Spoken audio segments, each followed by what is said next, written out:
ফেসের সাথে শোল্ডারটাকেও face wash করবার সময় সামনের ঘাড়টা গলা ঘাড় বানাটাকে। Hello kitties, big welcome to my channel Suparna's galaxy. তো কেমন আছো তোমরা সবাই? আশা করছি খুব ভালো আছো। তো আজকে অনেকদিন পর আমি একটা লং ভিডিও নিয়ে এসেছি। যে ফার্স্টে আমি বলতে চাই যে আমি হচ্ছে কলকাতার মেয়ে। তো কলকাতাতে আমরা সবাই জানি যে এখানে টেম্পারেচারের খুবই খারাপ অবস্থা, ওয়েদারের খুব খারাপ অবস্থা, এই বৃষ্টি এই রোদ। তো এখানে সানবার্নটা খুবই নর্মাল জিনিস, যেটা আমার খুব খুব হয়ে থাকে আর যেটা আমার স্কিনকে প্রচণ্ড এফেক্ট করে। আমার স্কিন হচ্ছে কম্বিনেশন স্কিন। তো আমি ভাবলাম যে তোমাদের সাথেও শেয়ার করি যে আমি স্নানের পরে কি স্কিন কেয়ার করি। তো চলো বেশি দেরি না করে আর বেশি বকবক না করে ভিডিওটা স্টার্ট করা যাক।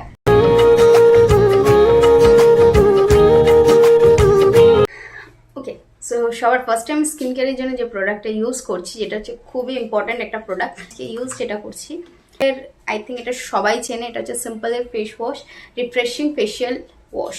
সো এবার আমি তোমাদেরকে স্টেপ বাই স্টেপ আমার সমস্ত প্রসেসটা দেখাবো। তো সবার ফার্স্টে আমি একটু ফেসটাকে করে নিয়েছি, ভিজিয়ে নিয়েছি। মাঝে মাঝে আমি একটু তুতলে যাই, ডোন্ট মাইন্ড। তো আমি জাস্ট লিটল বিট একটুখানি প্রোডাক্ট নিই, আমার খুব একটা লাগে না। তো এটাকে নিয়ে ভালো করে আমি আমার ফেসে অ্যাপ্লাই করি। এটা এতটাই জেন্টল যে এটাতে কোনো ফ্রেগরেন্স নেই, এটা হচ্ছে সবচেয়ে বেস্ট পার্ট, ঠিক আছে। আর তার সাথে সাথে এটা কোনো ড্রাই এফেক্ট দেয় না। এটা লিটারালি একটু সফটলি আমার স্কিনে গ্লাইড করে নেয় আর অ্যাবজর্ব করে সমস্ত ডটস। যেহেতু আমি বাইরে গেছিলাম তো আমি সানস্ক্রিন সবই লাগিয়েছি। তো এখন এগুলোকে সব রিমুভ করে নিই। অলমোস্ট 30 সেকেন্ডস এটাকে ভালো করে ক্লিন করে নিই।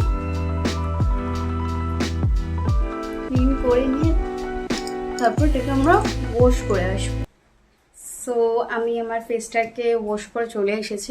আমি একটু সামনে চলে যাই, তোমরা দেখতে পাচ্ছ যে একটা রিফ্রেশিং এফেক্ট দেয়। এরপরে আমি অ্যাজ আ টোনার আমি ইউজ করি হচ্ছে ডট অ্যান্ড কেয়ার ওয়াটারমেলন যে টোনারটা আছে সেটা, বাট কারেন্টলি ওটা আমার কাছে এখন নেই। আমি এখন যেটা ইউজ করব সেটা হচ্ছে হাইপেনের ডাবল শট যেটা রয়েছে সিরামটা, আমি এটা ইউজ করি। এটা আমার স্কিনকে খুবই গ্লোই রাখে, একটু প্লাম্পি রাখে, যেটা আমার খুব ভালো লাগে। তো সবার ফার্স্ট আমি এটাকে ভালো করে শেক করে নিই। জাস্ট 1 2 দুটো পাম্প আমার জন্য এনাফ থাকে। তো আমি এটাকে নিয়ে আমার এরকম হাতের মধ্যে নিয়ে এইভাবে অ্যাপ্লাই করে দিই। আমি ইন রিয়েল লাইফ খুবই নেগেটিভ আর ইনসিকিউর পারসন ছোটবেলা থেকে, ঠিক আছে। তো ছোটবেলা থেকে আমার কি হয়, আমি নিজের কোনোদিন ভালো কিছু দেখতে পাইনি। আমার সবসময় মনে হয় যে আমি দেখতে খারাপ। আমার হাইট, ওয়েট, ডার্ক সার্কেল সব দিক দিয়েই আমার খুবই প্যাথেটিক অবস্থা। স্টাডিজ ঠিকঠাক, মানে আমি খুবই ইনসিকিউর সব কিছু নিয়ে। স্পেশালি আমার লুকস নিয়ে আমি খুবই ইনসিকিউর, নেগেটিভ, আমার কখনো ভালো হবে না এরকম একটা চিন্তা ভাবনা আমার আগাগোড়াই আছে। চলো এটা আমি ভালো করে লাগিয়ে নিয়েছি। এটা আমি জাস্ট 30 সেকেন্ডসের জন্য ছেড়ে দেবো, 30 সেকেন্ডস টু 1 মিনিট। এটা অ্যাবজর্ব হয়ে যাবে আমার স্কিনে। দেন আমি ময়শ্চারাইজার অ্যাপ্লাই করবো। রিসেন্টলি আমার বার্থডে গেল আর আমার এখন কারেন্টলি 25 ইয়ার্স ওল্ড। আর 25 ইয়ার্সে এসে আমি বুঝতে পারলাম যে আমি যতই মানুষকে ভালোবাসি না কেন, আমি যেহেতু নিজেকে কোনোদিন ভালোবাসতে পারিনি, তো মানুষকে ভালোবাসতে জায়গা নেই। তো এতগুলো বছরের পর এখন ফিল হয়, আমার একটা টাইমের পর মনে হতো যে আমার সাথেই কেন এত খারাপ হয়, আমার সাথে ভগবান আমাকে কিছুই ভালো দেয়নি, ভগবান আমাকে কিছুই ভালো দেয়। আরও সত্যি কথা বলতে আমরা এমন একটা নেগেটিভে না নিলে এমন একটা কালচারে থাকি, যে কালচারে সবার বক্তব্য এটাই যে যে অলরেডি ইনসিকিউর ডিমোটিভেটেড তাকে আরও ইনসিকিউরিটিস দিয়ে দাও, তাকে আরও ডিমোটিভেট করে দাও। তো আমারও অ্যাজ ইউজুয়াল ওটাই হয়েছে। আমার স্কুল, কলেজ, রিলেটিভস। এবার আমি অ্যাজ আ ময়শ্চারাইজার ইউজ করবো হচ্ছে রিকুইল। আই থিঙ্ক এটাও অনেকে চেনে, রিকুইলের ময়শ্চারাইজার, যেটা হচ্ছে ceramide and hyaluronic acid moisturiser যেটা। তো এটা আমি ইউজ করছি কিছুদিন ধরে। এটা প্রচণ্ড ভালো, না কোনো খুব হেভি ইম্প্যাক্ট দেয়, খুব লাইট ইম্প্যাক্টও দেয় না। অ্যাকচুয়ালি নাইট ময়শ্চারাইজার হিসেবে এটা খুবই ভালো। তো আমি এটাও বেশি খুব একটা লাগে না আমার জাস্ট এরকম ছোট ছোট ডট আমি নিই। তো আমি জাস্ট এটাকে অ্যাপ্লাই করতে করতে ভালো করে লাগিয়ে দিচ্ছি। দেন আমি এখানটাতে অ্যাপ্লাই করছি। তো এখন আমি যেটা বুঝলাম লাইফে, যে আমাকে সবার আগে নিজেকে ভালোবাসতে লাগবে। আমি যদি নিজেকে না ভালোবাসতে পারি তাহলে কোনো দিন কাউকে ভালোবাসতে পারবো না। তো এখন সেই জন্য আমি হঠাৎ করে আমার মধ্যে সেই জিনিসগুলো, আমি যেগুলো করতে ভালোবাসি সেগুলো করা শুরু করছি। অনেক খারাপ হয়ে যাচ্ছে, সেগুলো সব ঠিক করছি। An eternity later. ওকে, তো আই থিঙ্ক এটা অ্যাবজর্ব হয়ে গেছে মোটামুটি। আমার স্কিনে ময়শ্চারটাকে লক করে নিল। এইবার যেটা আমি খুবই ইম্পর্টেন্ট, যেটা আমি ডে টাইমে কখনো স্কিপ করি না, সেটা হচ্ছে আমার সানস্ক্রিন। আমার অল টাইম ফেভারিট সানস্ক্রিন হচ্ছে,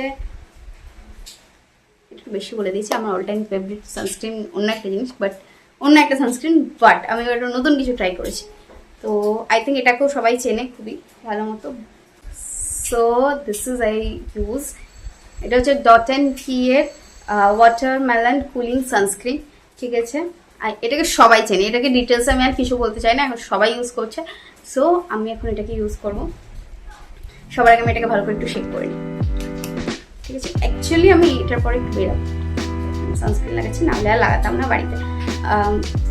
সানস্ক্রিনের একটা কথা, আমি বেসিক কথা বলে দিই, যদি তুমি বাইরে যাচ্ছ দিনের বেলা, তোমাকে এটা ইউজ করতেই হবে। এটাকে তুমি কখনো স্কিপ করার কথা ভেবো না, কারণ এ হচ্ছে তোমার শিল্ড, প্রোটেকশন শিল্ড। যারা বেসিক্যালি কোথাও যাও না, তারা দিনের বেলাটুকু একটু সানস্ক্রিন লাগিয়ে রাখো, আর বাকি টাইম রাত্রেবেলা লাগানোর দরকার নেই। রাত্রেবেলা স্কিন কেয়ারের উপর সানস্ক্রিনের দরকার, অনেকে লাগানোটা প্রেফার করে, আমি করি না, ঠিক আছে। তো এটাকে ভালো করে যেহেতু শেক করে নিয়েছি, এবার আমি এটাকে ভালো করে লাগিয়ে দিচ্ছি। অ্যান্ড ট্রাস্ট মি, আমার এতটুকুতে হয়ে যায়।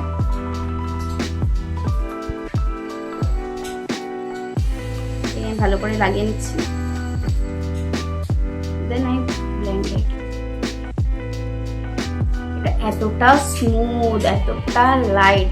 আমি খুব একটা হেভি প্রোডাক্ট আমার স্কিনে পছন্দ করি না, তাই অলওয়েজ প্রেফার কি একটু লাইট প্রোডাক্ট ইউজ করার। তো তাই জন্যই আমার মেনলি এটা নেওয়া। আমি আগে যেটা ইউজ করতাম ওটাও সবাই জানে, ওটা খুবই ডিউই এফেক্ট দিত।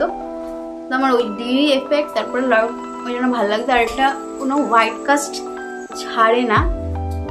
অ্যাকচুয়ালি এখন ইনফ্লুয়েন্সাররা তো খুব ফাটাফাট ভিডিওতে ট্রানজেকশন করে নেয়, আমি তো এটা করতে পারি না। তো আমি রিয়েলিটিতে দেখাতে পারি যেটা কতটা হোয়াইট কাস্ট ছাড়ে আর কতটা হোয়াইট কাস্ট ছাড়ে না। দেখতে পাচ্ছ খুব তাড়াতাড়ি ব্লেন্ড হয়ে গেছে, অ্যান্ড ইটস ডান। কোনো রকমের হোয়াইট কাস্ট ছাড়েনি। স্কিনের অবস্থা দূর থেকে স্কিনটা তাও একটু মাঝে বেটার লাগে, বাট সামনে থেকে স্কিনটা পুরো শেষ। এতটা ডিস্টেন্স দিয়ে ভিডিওটা ভালো আসছিল, আমি জানি না কেন অতটা সামনে দিয়ে ভিডিও করছিলাম। ঠিক আছে, যেমন করেই নিয়েছি, হয়েই গেছে অলরেডি 10 মিনিট। একটা Asian skin toner, lips pigmented থাকবে, এটা নর্মাল ওই পিঙ্ক লিপস আমার নেই। লিপসের জন্য যেটা ইউজ করবো, ডার্মাকোর 1% কোজিক অ্যাসিড, যে লিপ বামটা ছিল সেটা। এটাতে SPF 30 অলরেডি থাকে, তো আমার এর জন্য আলাদা করে আমি আর কোনো SPF লিপ বাম লাগাই না। সো না, I apply this for my skin. ভগবান যেটা পাঠিয়েছে সেটা কোনো চেঞ্জ করতে পারবো না, বাট সেটা আমরা ইমপ্রুভ করতে পারবো, হ্যাঁ। তাই জন্য আমার পিগমেন্টেড লিপস কমছে না কম, বাট পিগমেন্টেশনটা একটু কমানোর চেষ্টা তো আমি করতেই পারি। By the way, so this is done.